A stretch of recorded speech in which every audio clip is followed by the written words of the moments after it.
પરીક્ષાઓ આ વખતે ફેબ્રુઆરી માસમાં યોજાવાની છે, ત્યારે આ પરીક્ષા મુદ્દે હવે વિદ્યાર્થીઓમાં કોઈપણ પ્રકારનો ડર ન રહે તે માટે સારથી હેલ્પલાઇન દ્વારા વિશેષ પ્રયત્નો હાથ ધરવામાં આવ્યા છે, જેમાં બોર્ડના વિદ્યાર્થીઓને મદદરૂપ બની રહે તે માટે સારથી હેલ્પલાઇન આમ તો વર્ષ 2022થી કાર્યરત છે, પરંતુ આગામી પરીક્ષાને ધ્યાનમાં લઈને અમદાવાદ ડીઓ કચેરી ખાતે એક વિશેષ બેઠક યોજવામાં આવી હતી, જેમાં વિવિધ વિષયના નિષ્ણાંત સહિત મનોચિકિત્સકોની ટીમ પણ હાજર રહી।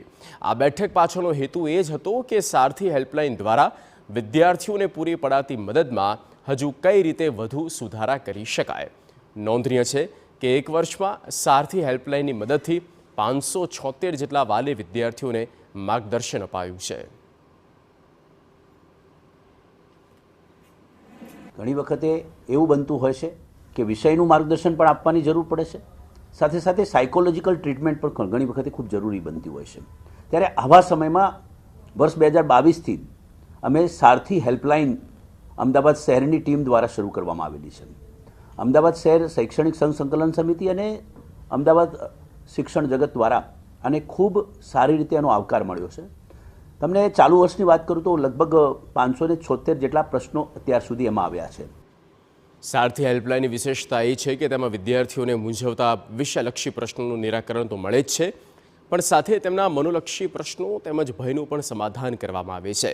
આ માટે હેલ્પલાઇન નંબર 9909922648 છે।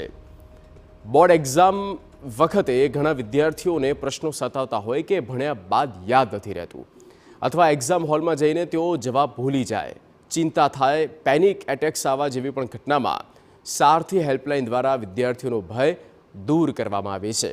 તો એવા પણ અનેક વિદ્યાર્થીઓ છે જેઓ આત્મહત્યાના વિચારોથી ઘેરાયેલા હતા અને તેમને તેમાંથી બહાર કાઢવામાં સારથી હેલ્પલાઇને મદદ કરી। ઊંઘ ના આવી, ખાઈ ના શકવું, પેરેન્ટ્સ અને ટીચર્સનું પ્રેશર સખત હોય, પેરેન્ટ્સ વારે વારે છોકરાઓને કહેતા હોય, એના કારણે છોકરાઓ માયુસ થઈ જતા હોય છે। ઘણી વખત એટલી હદ સુધી બી પહોંચી જાય કે ભાઈ ના, મારા માર્ક્સ નહીં આવે તો શું થશે અને લોકો શું વિચારશે, મમ્મી પપ્પા શું કરશે, ટીચર્સ શું કરશે, એના કરતાં હું આપઘાત કરી લઉં। એટલે એવા પણ ઘણા કોલ અમારે આવેલા છે, જે અમે હેન્ડલ કર્યા છે, ડીએસ્કેલેટ કર્યા છે, એમના પેરેન્ટ્સ જોડે બી વાત કરી છે અને સમજાયું છે, અને જરૂર પડે ત્યારે પછી સાયકેટ્રિક હેલ્પ માટે કે સાયકોલોજિસ્ટ હેલ્પ માટે મોકલ્યા છે।